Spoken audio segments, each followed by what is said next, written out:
That morning, when the alarm clock failed to wake my wife and me, I could never have imagined it was the start of the worst day of my life. An unplanned business trip, an unexpected email, revealed a secret that could shatter our marriage.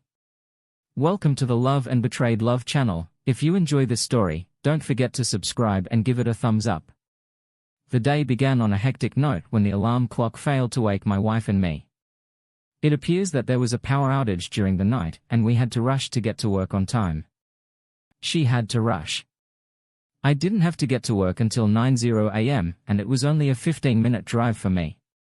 My wife likes to check her email in the morning before leaving for work, but she was in such a hurry that she forgot to turn off her computer.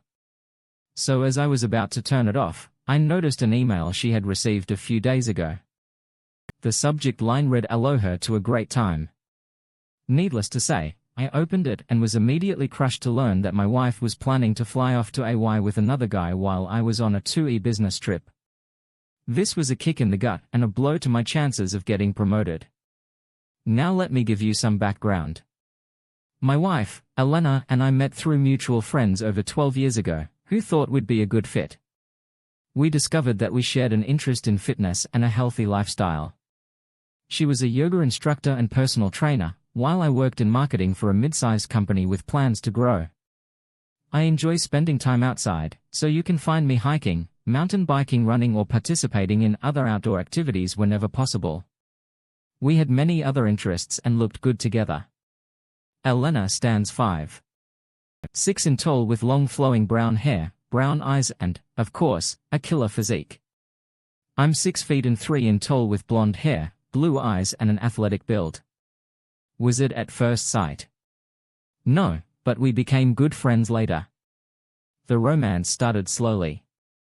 It took a few years, but we got married and I thought we had been happy for a long time. I was sure I was, but after reading this email, I realized our marriage was in serious trouble. It appears that Derek and she had been planning this romantic getaway for quite some time. She was aware of my upcoming business trip, which represented a significant opportunity for me within the company. I was planning to go away for 2 weeks with a few associates to try to land several large accounts. If I could make this happen, it would result in a promotion and a significant pay increase. However, as I stared at this email, that was the last thing on my mind. I started reading through her other emails to learn more about this. Derek, it appears she had saved all of our emails from him in a folder labeled trips. How convenient for me. Elena isn't particularly computer savvy, but I use computers on a daily basis, so I was familiar with them. It became clear that she had been seeing this guy for the previous 6 months, but why? I could not think of any obvious indications that she was unhappy.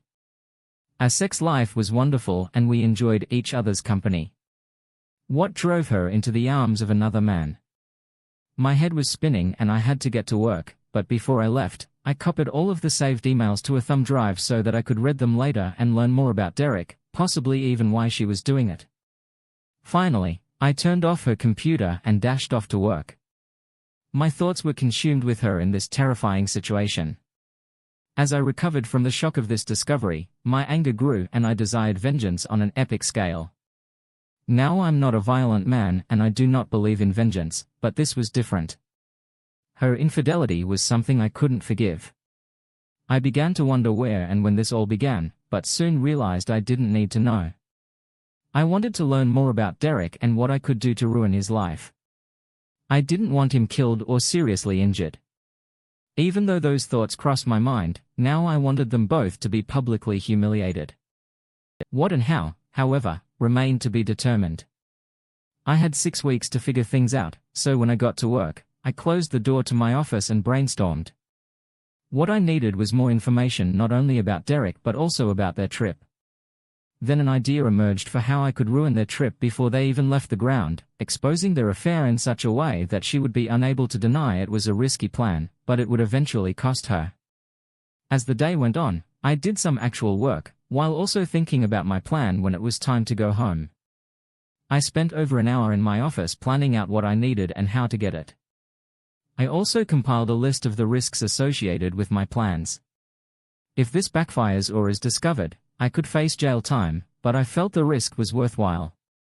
to gather more information about Derek.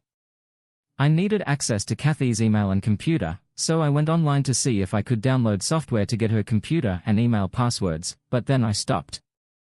If this was going to work, I couldn't leave either a paper or electronic trail. You see, if there was to be an investigation, I didn't want anyone to know I was involved. With that in mind, I had to figure out how to obtain what I needed in a way that could not be traced back to me over the next few days. I bought a few throwaway cell phones from various stores located 30 m or more outside of town, all with cash. Along with that, I purchased a small laptop that I could use in places with free Wi-Fi, ensuring that my activities were not linked to work or home. I also purchased a few wireless video cameras and some bugs to place throughout the house in the hopes that, if she invited this guy into her bed for some extramarital fun, they would discuss their upcoming trip and provide me with the much-needed information. As time passed, I tried to be as normal as possible around my wife, so she wouldn't suspect me of being involved in her affair. That was hard, but over the next few weeks it became natural for me to look at her and smile lovingly while picturing her with another guy. I believe I missed my calling. I should have been an actor at the time. I called some old friends on one of the phones I purchased, so no connection could be established between me and the person I was calling. My first call was to a college friend with whom I hadn't spoken in over 14 years. Blake used to be a party animal and the go-to guy if you needed something to brighten in the evening. Blake, this is Alex. How are you, man? Blake didn't remember at first, but after a few reminders about those college parties, it all came back. Hello, Alex. Yeah, now I remember, boy, those were the days, my friend. What have you been up to? I gave him a quick rundown of my life after college. He in turn told me that things had not gone as planned, but he was doing well. So what do I owe for the pleasure of your call?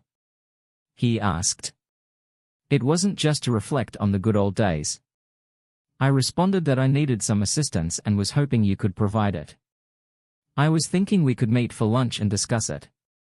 What say you? He paused for a moment. Are you sure? Anything for a former college buddy? We agreed to meet in a location far from my workplace but close to his in a few days. I was hoping he could help me, as time was running out and I didn't know anyone else I could ask. I also placed the cameras and bugs in the bedroom and living room, assuming those were the most likely places for them to communicate and interact. After the first week they were in place. When I checked, it showed nothing. I assumed she was going to his place because returning here for their sex fest would be too risky. However, the following week was a different story. She appears to have brought Derek back to her home late one morning, where they had sex in every conceivable position for just over 2 hours. It made me sick to watch, but I had to see if they talked about their trip or revealed any other useful information, but there was none. The following week I checked the cameras again and discovered that they had returned, but not for sex. They just talked about their upcoming trip, which gave me the information I needed, their flight number and departure time. As I listened, I could hear my wife's excitement as they talked about their plans. I was furious as ever. I considered killing both of them, but I dismissed the idea. I wanted them both to live long and miserable lives. This vengeance would last a lifetime and follow them to their deaths. I had a dream that when my soon-to-be ex-wife was lying on her deathbed, old and grey, I would walk in, smile, lean over and tell her how I had ruined her Hawaiian vacation. I would stand up, smile down at her as she looked at me in surprise and then turn around to leave. I was more determined than ever to make this happen, but there was one more thing I needed to do, and it would involve taking another risk. I finally learned more about Derek. He and my wife work at the same health club. He is a personal trainer. It appears he has a bad habit of betting on other men's wives. That's about to come to an ugly end. He lives near the club in a small condominium complex, so I decided to conduct a little surveillance. I took a day off from work, telling my boss that I needed to take care of some personal matters before our business trip. I'd bought a digital camera with a powerful zoom and spent a few hours watching his place. It wasn't anything special, just a small 2-bedroom complex, and it appeared that his neighbors were gone during the day for work. There were no security cameras, which was ideal for what I planned for him. It had to be done covertly. During the meeting with Blake, I was nervous about what I had to ask him. This was the biggest risk in my entire plan, but if I could get what I needed, it would be well worth it. When I saw Blake enter the restaurant, I motioned for him to join me at the table. It was far back and the place was relatively quiet, with only a dozen or so customers enjoying a late lunch. He came up and greeted me long time. No see, bro, Blake had not fared well over time. He looked awful, like he could have been an extra in the show The Walking Dead. I wanted to do this quickly. If he couldn't help me, I'd have to look elsewhere for what I needed to buy. We began to discuss college and some of the epic party Blake is through. The man was a party animal back then, but it had eventually caught up with him. He appeared at least 15 years older than his actual age. I needed to move things along, so I asked him directly. Blake. The reason I asked you here was to see if you knew anyone who could help me get some party favors for a small private party I'm hosting. I gave him a list. Can you help me? I would gladly pay for your time. Blake read the list first shocked, but then a smile spread across his face. Sure man, not a problem. It sounds like it will be a great party. Dude, do you think you could bring an old college buddy along? I smiled with relief. Sure, not a problem. Just give me what I asked for and I'll tell you where and when the party will be. Okay, cool, but I'll need some cash up front to get these items for you. I was prepared and handed him an envelope containing several thousand. Will this do? Man, you were planning a big party, weren't you? This is more than sufficient. When do you need this stuff? I told him to come to me next week with the items and that if there was a problem or a delay, please call me. I then gave him the number for my new cell phone and we left the restaurant shortly after. It was now 2 weeks before my trip, and my wife and her lover planned to fly out the day after I left, so timing was critical. I had met with Blake and he was able to get me everything I had requested. All I had to do now was hide these items until the appropriate time came. 3 days before my trip, I went home early to check my wife's suitcase. It was packed and ready to leave for a trip cheating which so I carefully went through it and added a few small surprises as a farewell gift. I made certain to hide them so that if she unpacked and then repacked, she would never find them. She wasn't the one I wanted to find them with. Then came another risky venture, breaking into Derek's home. I knew his work schedule, so it wasn't a problem. What was the problem? I had never done anything like this before. I was able to buy a lockpick set and a book about how to pick a lock, things you can buy online. I'd practiced with several locks at home and at work. I had gotten pretty good at it, so I was confident this part of the plan would work. It was early afternoon, so I informed my boss that I needed to take a long lunch. I soon found myself outside Derek's condo, my lockpick set in hand. I was surprised by how quickly I was able to pick the lock and enter his home. Speed was essential. I wanted to finish what I came here to do as quickly as possible and leave no trace. I wore latex gloves and went straight to his bedroom, where I discovered his packed bag ready for a trip. As I had done with my wife's suitcase. I went through his and added a few travel gifts that would undoubtedly make this a memorable trip. After finishing, I went to the kitchen and found a can of coffee. I took a mixing bowl from one of his cupboards and emptied the coffee while looking into it. Then I put a few packets in the bottom of the can and filled it back up with coffee, returning it to where I found it, making sure everything was in order. I left Derek's place and went home. I only had one more thing to do. It was a few days before my trip, so I contacted a friend who I knew had a cousin who worked at the airport for the TSA. I also had all of the information for the flight my wife and Derek were scheduled to take. It was now just a matter of getting the information to the right people while keeping the source a secret. So I contacted my friend but had to be somewhat cryptic about how I discovered this information. Jack, I need to ask you a favor, but you must keep this information about who gave it to you private. I gave him information about the flight and Derek's name, but not my wife's. Jack said he would inform his cousin and take it from there. I also removed all of the cameras and bugs and disposed of them in such a way that they could not be found. I also had a few surprises in Kathy's car just to add to the wall. Now it was the day before my trip and I decided to have some fun at my wife's expense. As I returned home from work, I entered the house and sat down, acting upset. My wife looked at me. "What is wrong?" "Something occurred at work." "Oh, okay, something happened. We were supposed to meet with clients, but they cancelled. So I won't be going on that trip and the company won't have the opportunity to grow." I said this in mock anger. I could see the shock and fear on her face. It was then that I realized she was planning a way to get me to go on that trip, so she and Derek could have some fun in Hawaii. Can't they just send you in and try to work things out with those clients? I mean, you and your team have put a lot of time and effort into this project. It seems a shame to waste all of your hard work. This irritated me to no end. How can you discuss shame?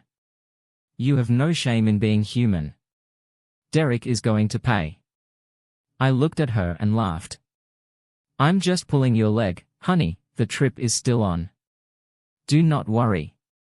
Her expression was one of great relief. Then she smiled.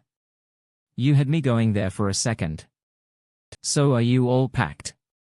Yeah, I just need to add a few items to my carry-on and I'll be ready to go. I hope you will not miss me too much while I am gone. Do you have any plans?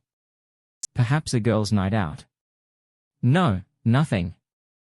I'll sit here waiting for my loving husband to return. God. I almost laughed at that, but I was too angry. The following day my wife drove me to the airport and dropped me off. I gave her a long, passionate kiss as my hand rubbed the sweet, tight balm. It would be my last kiss with her, so I wanted it to be memorable. I met up with the rest of the group and boarded the plane. It was uneventful, and after we landed and checked into the hotel, I called home from the hotel room phone. There was no response, so I left a message. Honey, I did an extremely stupid thing. I left my phone in the cab and won't be able to call you until I get it back or replaced. So call me if you need to. Please leave a message at the front desk and I will call you later in the evening. I did not forget my phone. I just wanted a legitimate reason for not returning her calls the next day. I made sure my phone was turned off and that no one could contact me while I was in meetings with clients all day. When I returned to the room, I checked but had received no messages. So I turned on my phone and saw no messages from my wife or anyone else. Maybe they got through security at the airport. The meetings the next day were even better than the previous ones, and we arrived back at the hotel early. I had several messages waiting for me on the phone in my hotel room. One came from my wife, another was from her father, and the third was from a DEA agent, which made me smile. I then checked my cell phone and found several messages waiting for me. I replayed the messages from the hotel phone. The first was from my wife, who was crying. Baby, it's me. I'm in serious trouble and I really need you. Please come home now, please. After that, I only heard crying.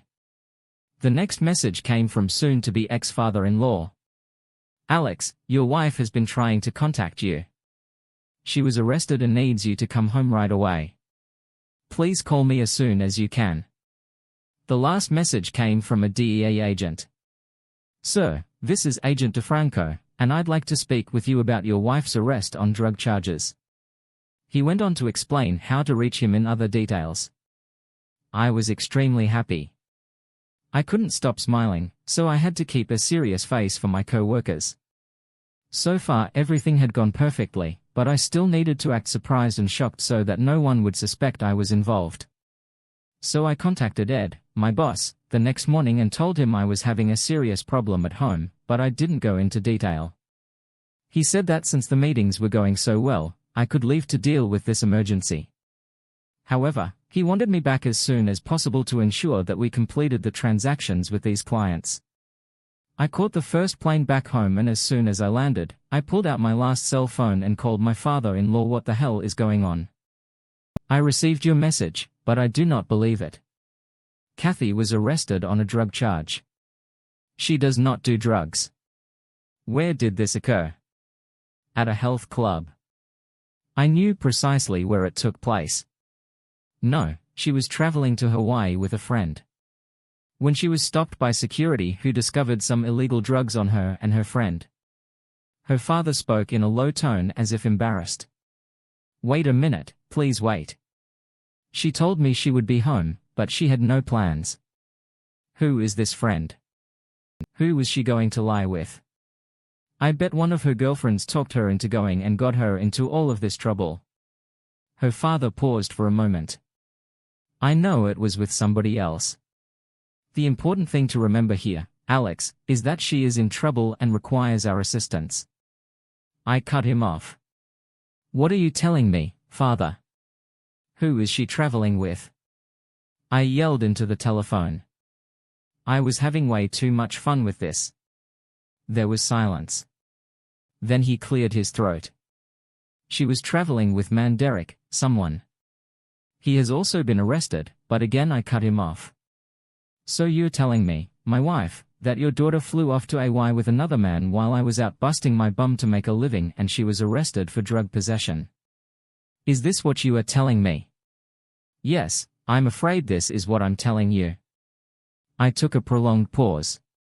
Okay, I need to speak with a lawyer, then this DEA agent, and then I'll talk to her. We'll take it from there. But she needs to explain why she was about to go to Hawaii with another man and take drugs with her. I hung up on him before he could reply. When I got home, I discovered that there were over 20 messages waiting, so I started playing them back. The first, as expected, was about losing my cell phone. Kathy sent the next few messages, hoping I'd check them while I was on business. Several were from her father and the rest were from her lawyer, who asked me to contact them as soon as possible. I called the lawyer and, since he wasn't in the office at the time, I scheduled an appointment for the next morning. Next, I called DEA agent DeFranco and scheduled a meeting at his downtown office. Later in the afternoon, I quickly cleaned up and left, all the while wondering if I had covered my track, so none of this could be traced back to me. I soon found myself in what appeared to be an interrogation room. Agent DeFranco entered carrying a folder. I'm glad you could stop by and see me. I had some questions about your wife that I was hoping you could answer. He spoke while reading something from the folder. For as long as I've known her, my wife has not been into drugs. She's never taken anything illegal, hell. She doesn't even drink much. This must be a major misunderstanding. Almost take. She is a yoga instructor. For God's sake, why would she be using drugs? I was performing a small act, but Agent DeFranco never looked up. People do ridiculous things for a variety of reasons. Now, did you know that your wife was going to Hawaii with Derek? She said he was just a friend, but Derek said they were going on a romantic getaway. So Derek, do you know this? Were you aware your wife was having an affair? Do you know anything about the drugs? Now he was staring at me intently. I took a deep breath to relax myself. I didn't know anything until I spoke with my father-in-law this morning, and I still can't believe it. She must have been coerced into doing so. She is too good a person to get involved in something like this. I didn't want to overplay it. I'm sure this guy could SP someone lying in a heartbeat, so I had to be extremely cautious. He exhaled. I suppose you didn't know. I'm sorry to break it to you, but your wife was cheating on you with a drug dealer, no less. We have already searched his home and discovered additional drugs, and we will soon search yours as well. Now you can cooperate and let us into your home. Alternatively, it would not take long to obtain a search warrant. In either case, we'll be there soon to conduct the search. I knew her lawyer would have told me not to, but it was self-preservation and it would look good if I didn't try to hide anything. So I agreed and soon found myself back at the house with dozens of DEA and FBI agents, as well as a couple of their dogs searching for my home. They took a few items.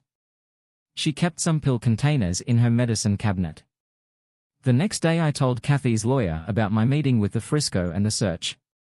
He was not satisfied.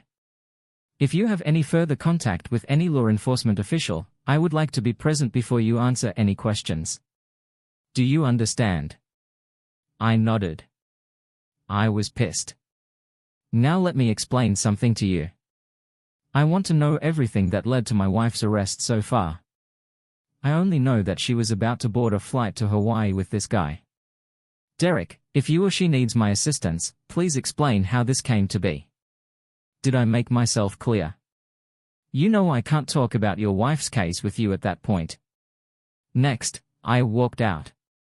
I visited the jail where she was being held and requested to see her. I met her in a room with several other inmates who were meeting with family or lawyers at round metal tables surrounded by bolted-down stools.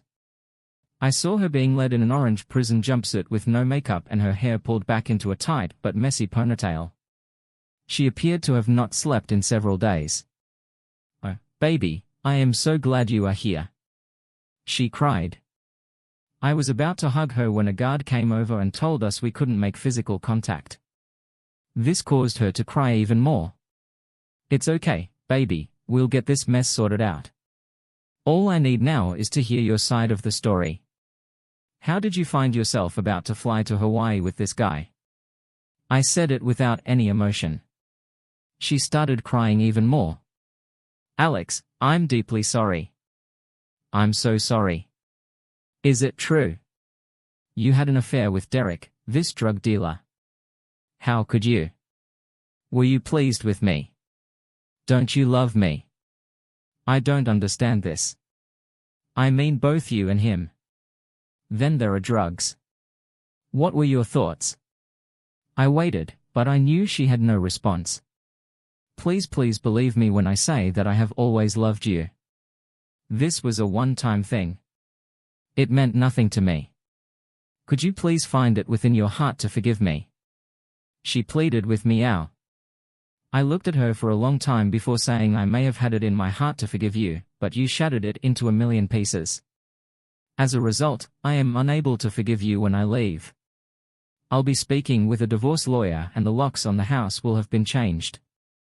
I will have all of your clothes and other belongings delivered to your parents' home, because I want you out of my life completely. I don't want anything more to do with you. Oh, and tell your lawyer that he should not use me as a character witness because I have nothing positive to say about you. Goodbye, Kathy, I hope everything works out for you." She was crying her eyes out and begged me not to leave because she needed me. I never looked back. Instead, I went straight home and began packing her belongings. I called a locksmith and had all of the locks changed the next day. Then I called the security company and scheduled an appointment for them to come by next week and install their top-off-the-line system within a few days. I had most of her belongings packed and ready to be delivered to her parents' house. Kathy had also called and asked to talk, but I had ignored her calls. In my opinion, she could go to hell. Finally, I was able to return to work and we were able to sign the major clients we had been pursuing. I soon received my promotion and the pay raise that came with it. Elena and I divorced easily because it was a 505-50 split with no alimony and Kathy paying her own legal fees from her drug arrest. She kept trying to contact me, but I wanted to put some distance between us.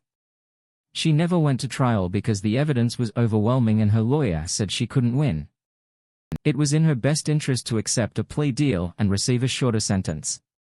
She was not pleased, to say the least. Derek, on the other hand, fought tooth and nail to establish his innocence.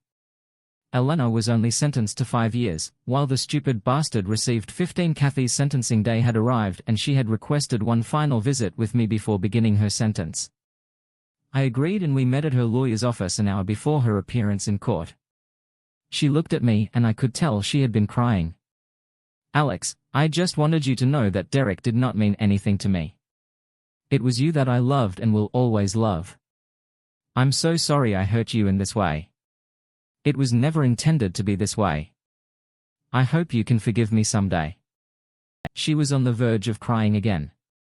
"Kathy, I'd like to know one thing. Why were you bored? Have I disappointed you in bed? Was it the thrill of committing a crime and avoiding punishment? What? Why did you do this and destroy our marriage?" I said. Sadly, she looked at me.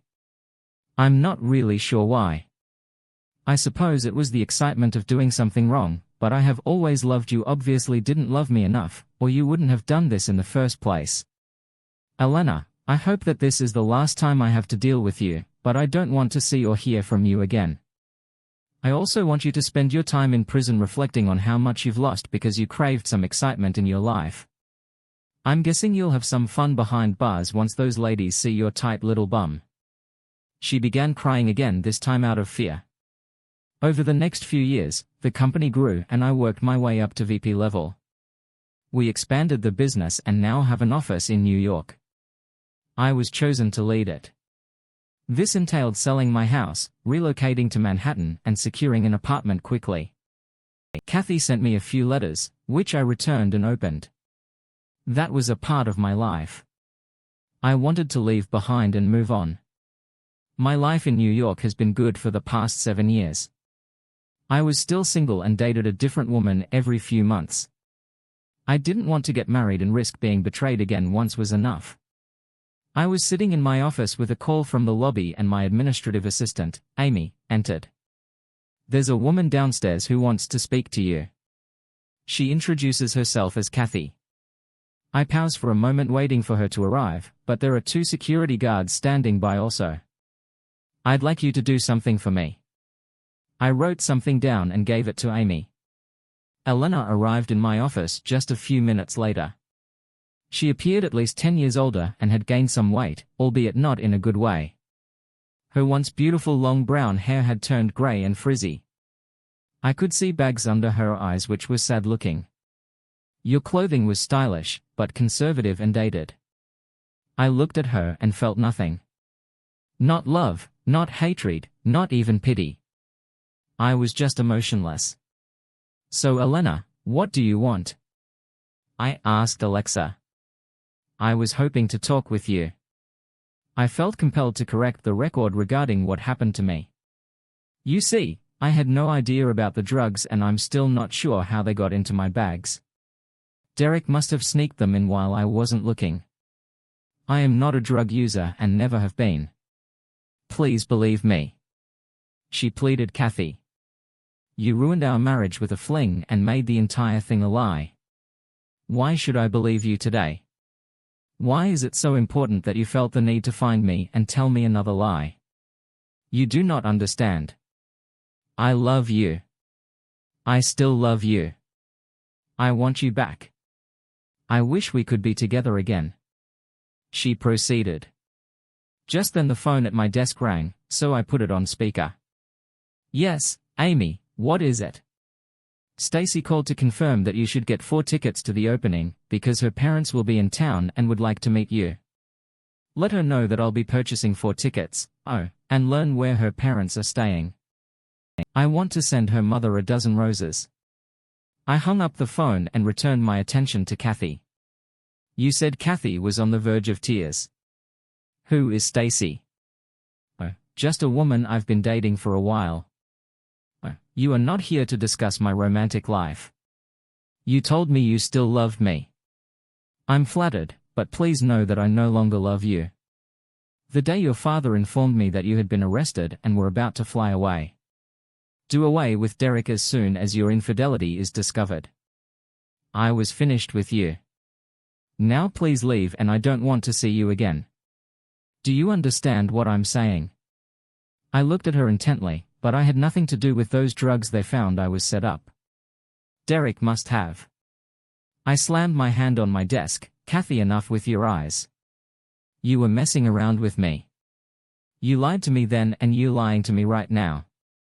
Simply stop it. I do not believe you and never will I believe. It's time you left and please do not come back. I've told security that if you show up here again, you should be arrested. Do I express myself clearly?" She cried silently but nodded. I led her to the door and instructed the 2 security guards to accompany her out of the building. Amy entered after she left. "What was that about?" "Oh, that was just me saying goodbye to a great story as well. Everyone's life is unique due to their individual personality, habits and beliefs. Every day a person decides for himself how to organize his life. When he makes this or that decision, much can depend on his choice or nothing at all, But every choice, no matter how insignificant, influences how their destiny unfolds. My story begins in the distant past, when it was time for me to face life not alone. I was a young man and had a lot of fun. I dated girls, went to parties and events, fell in love with a girl named Isabel. We dated for a few months, but life took a turn that forced us to part ways. She was more focused on her studies than her personal life and soon relocated to another state. I waited for her, wrote to her and called her at first, but after a while she replied that she was completely devoted to her future profession and didn't know when she would be able to contact me again. I remember getting very drunk at the bar where I was. I met a girl 4 years younger than me. Lisa immediately appealed to me. She resembled Isabel in some ways. The first memory that marked the beginning of our relationship was when she made me broth with aspirin the next morning to keep me from getting a bad hangover. 25 years have passed since then. Naturally, Lisa and I married and we have a lovely daughter. I can't say our family life was ideal, but I couldn't complain about how we spent her time. However, Lisa has frequently freaked me out over the years. Our daughter Anna married and moved to live with her husband, while Lisa and I remained alone. However, this did not make our lives any less interesting. We occasionally visited friends who had come to us for a barbecue or simply to chat over dinner on weekends. Kurt and Ruby were some of our closest friends. We have known them for a long time and they were also witnesses at our wedding. We used to meet with them frequently and now they invited us to join them for a small celebration at their country house, where they planned to spend the evening before leaving on a short trip. There were several guests, but not all of them were familiar to us. However, it did not prevent us from fully immersing ourselves in the pleasant atmosphere and thoroughly enjoying the party. Lisa also quickly met a few of her old acquaintances with whom she had previously studied, but they had since dispersed and hadn't seen each other for quite some time. She left me alone and went to meet them.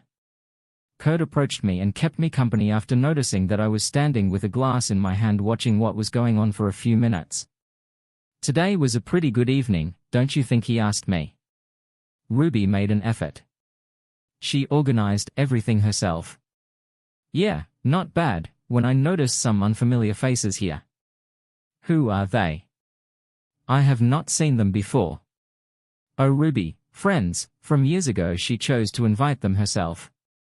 Apparently she wanted to brag to her former classmates about how well she settled. Not everyone would choose to celebrate their 20th wedding anniversary on a cruise. "That is true," I confirmed. "Come on, let me introduce you to the others. They are great guys," Kurt suggested, and I followed him, because I had nothing else to do at the time. I'll admit that deep down, I envied him because I wasn't as fortunate with my job and earned an average salary, but we still had enough for survival and basic needs. However, I also wanted to plan a nice vacation for Lisa and me for our anniversary, which was approaching in a few months. So lately I've been working extra shifts and gradually saving up for that evening.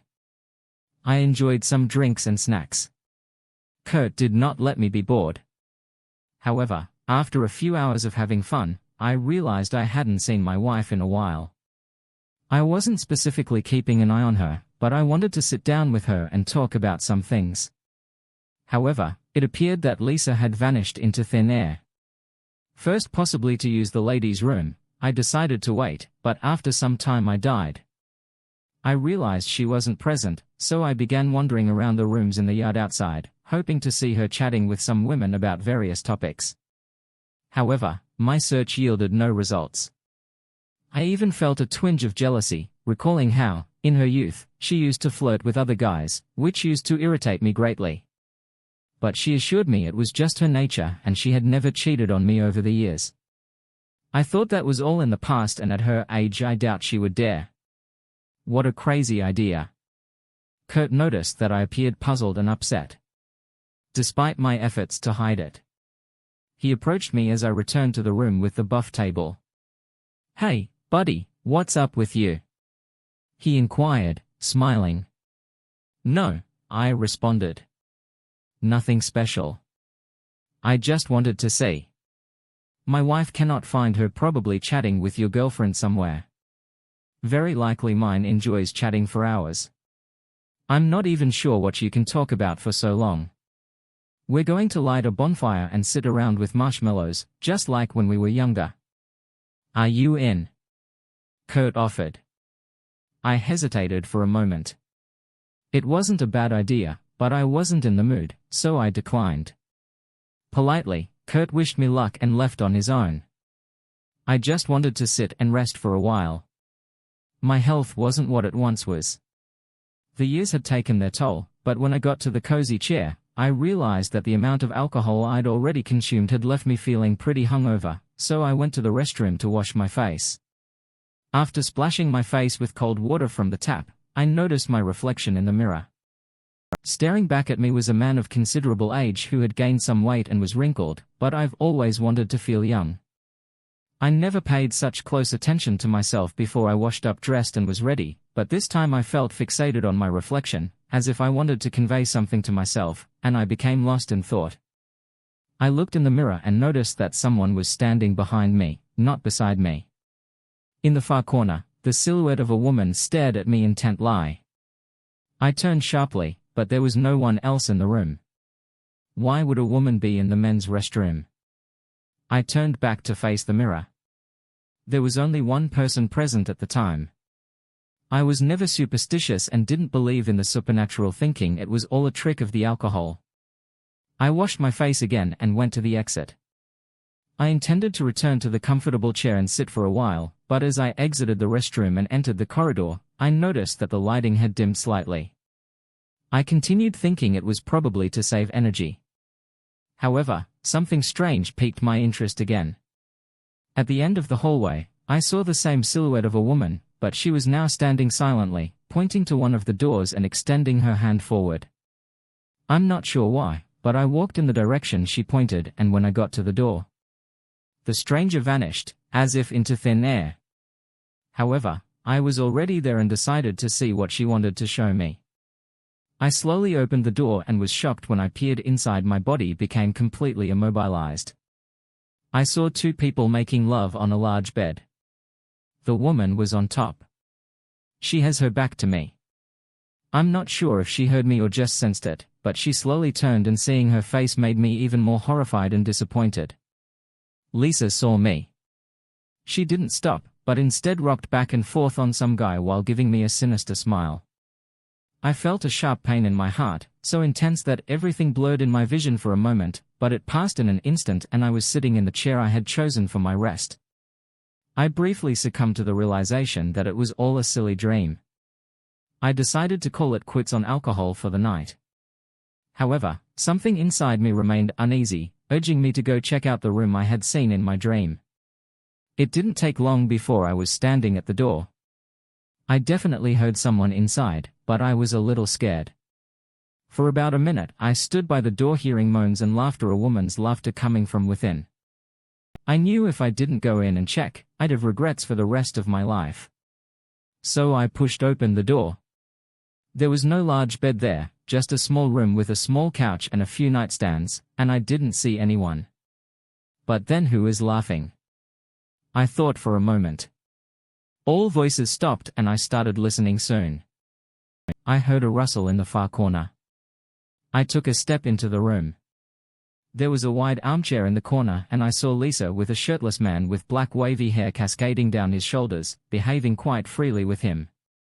She no longer wore the top sweater and she leaned against the man's arm who had spread her across the back of the chair. When she noticed me, she immediately regained her composure and assumed a more respectable posture. Lisa realized she was in an awkward situation and flushed slightly. I don't understand. I said in a serious, rough tone. Rick, what are you doing? We were just chatting. Lisa started chatting. This is Blake. We studied together. We were talking about the old days.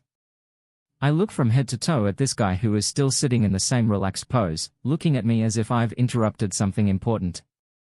So that's why you're sitting here looking at yourself. I continued to address my wife. Where are your clothes? What were you both doing here?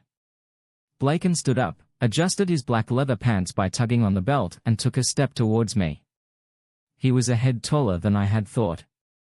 Now look down at me, didn't he tell you, reminiscing about the past.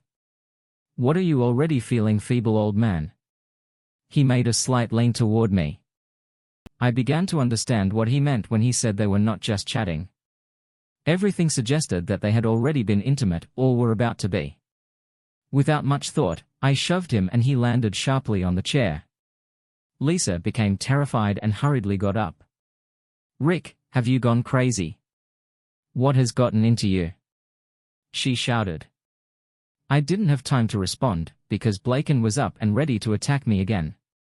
He was younger than I was, as was Lisa, which gave him a physical advantage, but I wasn't going to back down, because his actions confirmed that there was something between him and Lisa. Even before he struck first, I held him hard under the knee, and as he grimaced in pain, I slammed my fist into his jaw, knocking him back into the chair. His back pressed against it. "Rick, what are you doing?" Lisa continued to howl. "You tell me, what have you been doing here? A friend, you said. I believed you. Why have you already been intimate with him?" "No, before she could respond. Blakon regained control and lunged at me. We wrestled for a while. Lisa screamed and demanded that we stop. Kurt appeared in the room, seeing us fighting like schoolboys, and rushed to break it up, but we had already backed off from each other, so Kurt didn't have to put in much effort. Blakon looked at everyone angrily before picking up his shirt from the floor and heading for the exit, catching me with his shoulder. "What exactly happened here? What haven't you shared?" Kurt asked. "Nothing. We are leaving." I responded sharply, grabbing my wife's arm and dragging her along. I didn't care how the guests looked at us as I drove away with her, pulling her by the arm. She began yelling at me, accusing me of behaving foolishly and embarrassing her in front of friends. I was about to turn the ignition key when her babbling became too much for me, so I reached out and slapped her as expected. That helped, and she fell silent for a few moments before I uttered the command to start the engine. She remained silent all the way home, not even trying to justify herself, and I didn't ask. She only started fighting with me after we got home. We argued for a long time, shouting at one another. She even threw the dishes. I kept pressing her, hoping to get the truth out of her. For some reason it was important to me. Then eventually she gave in. Perhaps she was tired of justifying herself, or it was simply a nervous outburst. However, she admitted to having a brief intimate encounter with Blakon. She told me that when they were younger, they met and even fell in love with each other before meeting me, but we had broken up over a minor issue, and now that they'd met again, it was as if something had pushed them together and they'd given in to their newfound feelings. "I apologize, Rick, but it is your own fault." She said we were both tired of arguing and sat in separate chairs staring at each other. "You've turned into a regular old grump in recent years. I'm a woman and I need love and affection, and that is why you chose not to discuss it with me.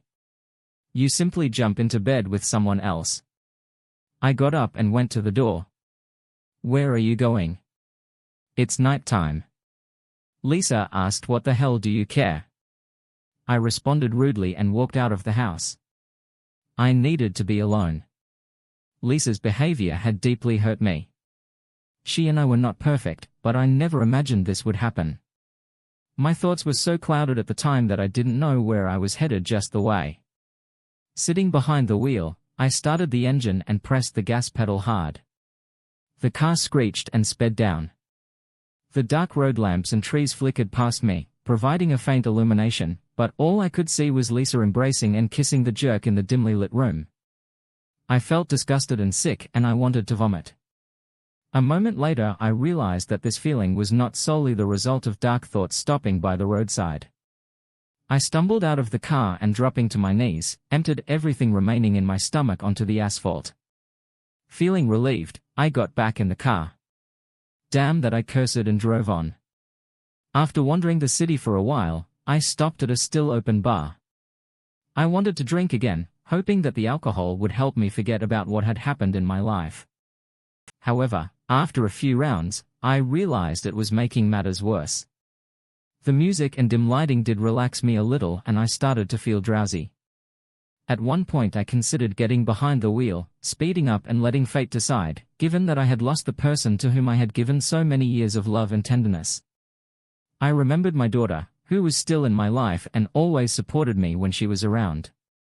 No, for Anna's sake, I considered committing a reckless act. Then I felt someone's hand on my shoulder. I turned to see a police officer beside me, but he was no longer in uniform. He smiled and sat down next to me.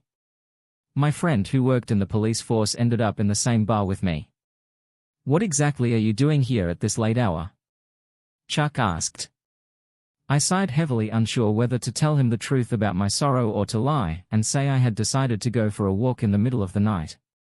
"Hello, Chuck," I replied. "Just passing by, something has happened. Judging by your mood, I don't want to share." He asked, "Yeah, something occurred." I exhaled again. I had an argument with my wife. He ordered himself a drink. He whispered something to the bartender before returning his attention to me. "I understand that I don't always get along with mine. It is life. I hope everything will be fine for you here. Take the coffee, drink it," he said, as the cup arrived on the counter. "You look really bad. I don't want you to pass out on the road somewhere." I picked up the cup's tiny handle with my fingers and brought it to my lips. After taking a small bitter sip, I returned the cup. Chuck began chatting about trivial matters, attempting to distract me from my sad thoughts. He then offered me a ride. He was surprised that I had come here in my car and chastised me for driving in such a condition, and I refused, saying I would take a taxi.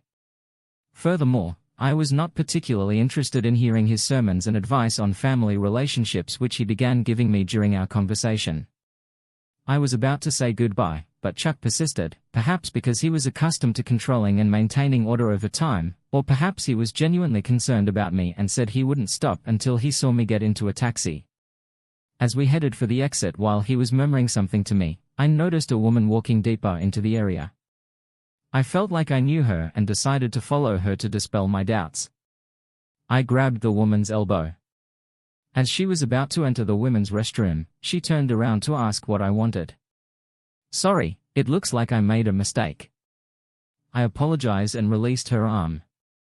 For a moment, I thought I saw Marion, the woman I once loved, but then I wondered why she was here in such a place. I read in newspapers and on the internet that she had become an outstanding professor over the years, fully immersed in the world of science. However, I hadn't found any information about her in over a year, despite not actively following her life. But now I find myself pondering for some reason. I wanted to find her, see her again and talk to her as if we were old friends. Chuck put me in a taxi and took me to the address. I arrived home while Lisa was already sleeping. Without turning on the overhead light, I went into the living room and sat on the couch. All of the events of the previous evening, the alcohol and the unsettling thoughts gradually separated me from reality, and I closed my eyes and drifted off without realizing it. Lisa woke me up this morning. I heard her footsteps. She noticed me sleeping on the couch last night and covered me with a blanket. She decided to make coffee for me and bring it into the room, place it on a nearby table. I rubbed my eyes and looked at her. She was acting so casually that it appeared as if nothing had happened last night. However, I remembered everything and couldn't understand why she was behaving that way. "Listen, Rick." She sat down next to me and placed her hands underneath. "I understand that something unpleasant occurred yesterday. I don't know what got into me. It was probably an error, just what I felt my indignation rise again. I sat up abruptly and you were talking about it so calmly. You had an affair right beneath my nose and now you're simply saying it was a mistake." Anger began to cloud my thoughts again, but I had no idea how to deal with this woman. However, she gave me a hint when she continued. "You see, I tried to apologize to you, but you growled again, not giving me the opportunity to make amends." "Make amends? What can be fixed right now? You have already done it. How are you going to fix it now, Rick?" "I talked with Blaken this morning." She paused briefly. he invited me to move in with him. I wasn't sure what to say before, but now I do. I see. You will not forgive me, and that is why I have decided to agree. After all, he still loves me. I could not believe my ears. We've spent so many years together. She frequently told me she loved me, and now it has been revealed that everything was a lie and she never expressed genuine feelings for me. But why now? What was she waiting for after all these years? Lisa placed her hand on my knee as if to cheer me up in an unpleasant situation, but it appeared repulsive to me, and with each of her words my anger grew. I couldn't take it anymore and hit her across the face, this time so hard that she groaned in pain. I stood up and paced the room, trying to keep my emotions under control so as not to strangle this wretch. Lisa, recovering from the blow, turned her head back to me, stood up and said, "You know what, you are simply unbearable. We should not have gotten married in the first place." She said this and exited the room before she even sat down to talk to me. She was on her way out, suitcase in hand. Clearly, her decision had already been made and she was simply attempting to appear decent. I was left alone. Lisa had been away from home for several days during this time. She never returned, never called or visited me. She came to visit us on weekends and I had to tell her the unpleasant truth about her mother. This news was also shocking to her. On that particular day, she even stayed overnight to support me. However, life went on. I came to accept Lisa's decision. However, thoughts of Isabel began to haunt me more and more frequently, and I resolved to find her. The only thing I regretted now was my decision to do it so late. I should have dropped everything and followed her many years ago. I had no idea how her life would have turned out, but I was confident that this woman would never betray me for anything. I began searching the internet for anything that might indicate where she was now. Miriam held a conference in Boston a year ago, which prompted me to start planning my trip. Just then my daughter came by to check on me because I had been having heart problems and she was concerned about me, but I assured her that I was fine and was only visiting a friend. I did not inform her that I was traveling to another state in search of an elusive love, knowing Anna would try to discourage me to the point of staying with me and keeping an eye on me. As I left the city, I glanced out the passenger side window and noticed the two people I now despise driving in the next lane. Blaiken and Lisa were on their way somewhere and appeared to be in good spirits. I slowed down to stay behind them, not wanting to be noticed, but for some reason I was curious where they were going. Despite having my own goals, I followed them. After a while, I realized they were heading towards a dense forest. I had no idea what was guiding me at the time, but I kept following them, and as I drove, that image kept coming back to me of where she was there. You have it. If I could, I would have killed both of them right there. Anger, resentment and disappointment drove me to these thoughts and desires, but I knew how it would end if I took this step. However, a little later, I noticed that they were entering a small meadow. I slowed down even more, hiding the car behind dense bushes, and began watching what they intended to do. Except for us. There was no one else present. Only birds chirped occasionally, and I could hear some of what they were saying, so I deduced that they had decided to camp for the night. What happens next? I couldn't simply watch it, so I returned to the car because I could have snapped out of it and thrown myself at both of them. Although I understood that her marriage to Lisa was over, I still harbor resentment for her actions. I was also angry with Blaiken, who acted as if I had taken something from him, and now he's decided to take it back. Something overtook me that day. I clearly understood my thoughts and actions, but it felt as if I was losing control of my body, and anger spread through me like black smoke leading to darkness. I approached their camp again. I noticed that they had already finished a bottle of wine and were quite drunk, debauching by the fire. Something pricked my heart again, and I was afraid that my inner organ would fail me at the most inconvenient time, and I'd lie here lifeless in the bushes until someone accidentally discovered my body, and I'd miss my chance to settle the score with the scoundrels. But the pain quickly subsided. I watched Lisa and Blaiken enter the tent for some time. They were fumbling around and then silence fell, so I decided not to wait any longer. As I approached their tent, I began to listen. Blaiken was already snoring like a wild boar. The tent's entrance was slightly open and I looked inside with caution. Lisa was lying down, throwing her leg and arm over. Blakon is also fast asleep. I was even surprised that his snoring did not disturb her sleep, as she used to constantly bother and wake me up when I snored, but it didn't bother me too much. Now a cunning thought occurred to me and I decided to do as my good advised me. At that moment the fire was still burning weakly and getting closer. I took one of the sticks, which was burning on one end, and returned to the tent. Previously, I noticed that when the lovers were setting it up, they firmly nailed it into the ground so that it wouldn't blow away in the wind. Although there was no wind, it came in handy. As I approached the entrance there, I poured the remaining alcohol from the bottle, which was also lying near the fire, and threw my makeshift torch inside without hesitation. I quickly stepped back and hid behind the nearest tree, and then I hid and watched what happened next. The fire did not wait for me and quickly engulfed the tent with its hot tongs. I waited for these two to awaken and be horrified by what was going on.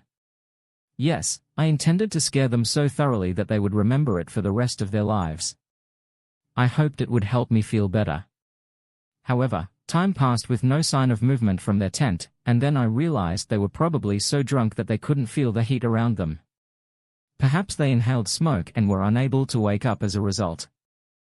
I even regretted my actions at times, despite my desire to punish them. In reality, I just killed two sleeping people. Suddenly there was a scream. They both screamed. However, the fire had already engulfed the tent, leaving no way out. I wanted to rush to their aid, but how do we extinguish it now?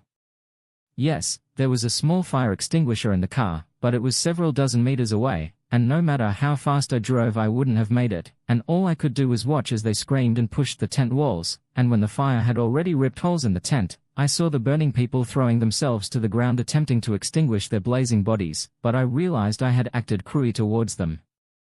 However, I did feel relieved after all. This woman had been my companion for many years and I tried to show her only my positive emotions. I gave her all the love I couldn't give Mary, and she treated me so poorly, and here I was again out in the clearing, staring at the charred bodies. Everything I touched got burned by the fire, and now it all appeared to be an unfortunate accident, especially since Blakon was a smoker and the cops could easily assume they fell asleep without putting out a cigar. I left everything as it was and drove away from that location, speeding down the road far from the clearing. I could feel sleep overpowering me, so I pulled over to the side and took a nap. This time I dreamed of Isabel, dressed entirely in white, almost shiny. I found myself with her in a white room and she stood in front of me smiling and holding my hand. Strangely, in all these years, she has never appeared in my dreams, and here she was. When I awoke, I realized it was already dawn. I tried to push the previous night's events out of my mind, knowing they were over, and now I'm heading in the direction I had planned. After some time, I made it to Boston. I had to put in a lot of effort to find Isabel. It was as if someone from above had helped me find her. I discovered her in the hospital when I entered the room where she was unconscious. The doctor informed me that she had been in a coma for a year, following an accident. I approached and took her hand. "Miriam, please forgive me, I should not have given up, simply wake up," I whispered to her. I looked at her pale face and for a brief moment it appeared that she had opened her eyes and smiled at me, but she was still unconscious. I stayed with her until the evening, but then the doctor told me it was time to leave, and as I approached the door, I heard a faint voice. "Rick." I thought I was just imagining it, so I didn't turn around right away, but when she repeated my name again, I rushed to her in tears. I don't remember ever crying like that, but I was overjoyed when she called my name again. After all these years, she finally recognized me. The doctor who witnessed this simply shrugged. Later, the doctors examined Isabel and claimed that a miracle had occurred because they had given up hope that she would ever recover. I stayed with her and moved in. Isabel accepted me, admitting that she still loved me after all these years. But when she found out I was married, she simply did not want to ruin my marriage. My daughter and grandchildren inherited the house where I once lived. I couldn't stay longer because everything reminded me of betrayal. Thank you for tuning in. If you enjoyed this episode of the story, please give it a like, and don't forget to subscribe to get notifications for updates.